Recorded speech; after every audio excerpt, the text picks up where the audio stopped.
What makes a person addicted to drugs? That's a great question, and it's a big answer because it depends on what the drug is. It gets complicated, but to simplify it, there's both psychological factors and physical factors. So psychological factors, this is more for, I would say, marijuana. There's some physical addiction, but mostly psychological, where a person uses it as a reward at the end of the day. The person becomes into a daily habit where they reward themselves.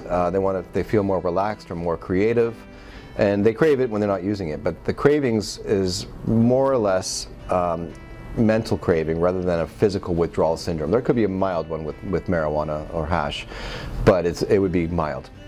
Now the cravings that go on now with opioids, now this is a totally different situation. This is a physical illness. So their body, at first, they may not be addicted right away. A lot of people can use them as prescribed and there's no addiction.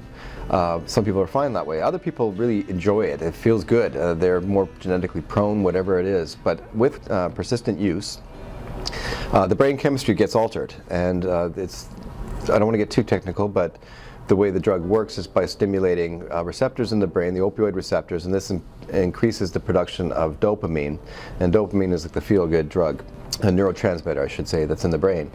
And so there's a balance that goes off now. So with persistent opioid transmission, there's a lot more dopamine produced, and the body tries to compensate for this by attenuating it or reducing the amount of dopamine receptors.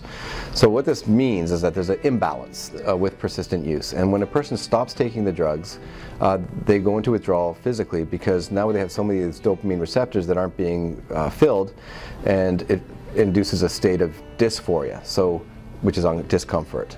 So in drug use, there's a state of euphoria, which is happiness, comfort, goodwill, feeling well. This is what the drug user is generally after.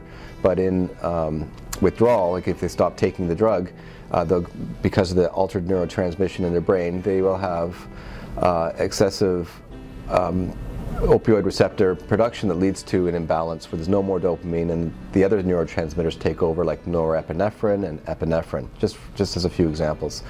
Either way, that translates to a person feeling like crap. They feel sick, ill, they feel like they're coming down with a flu, which is much worse than an actual flu, a sense of impending doom. They feel like they're going to die. I know this because I've been through it myself personally. So these are the things that predispose a person to feeling worse, is that they can have psychological, so they're away from their drug of choice and that bothers them and they crave, and then there's the physical things, as I said, which their body has actually gone through altered neurotransmission where the brain wants to feel back to normal again, and this induces cravings. So the art of getting off of these heavy-duty drugs is to get on opioid replacement therapy of some sort, like Suboxone or methadone. So it satisfies the opioid receptors, and it's generally the dose of these medications is reduced, hopefully to wean them off entirely. The things I've discussed already are the thing of withdrawal and the physical dependence and the psychological dependence.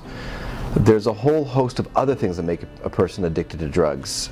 These are, in my situation, I didn't have my defenses up. There were stresses and pressures in my life and I was not coping well with them, and I started relying on Percocet, my drug of choice, to medicate myself as a crutch to feel better.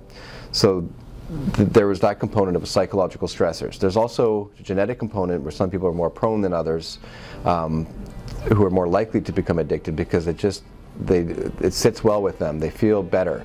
They feel more relaxed. The opioid could be used as a social lubricant. They feel less tension when they're in social environments. So all of the above can lead to one person becoming addicted and the other person not. Thanks for listening. If you or a loved one are looking for help with substance abuse, call our 24/7 helpline at 1-800-615-1067. A caring addiction advisor is awaiting your call.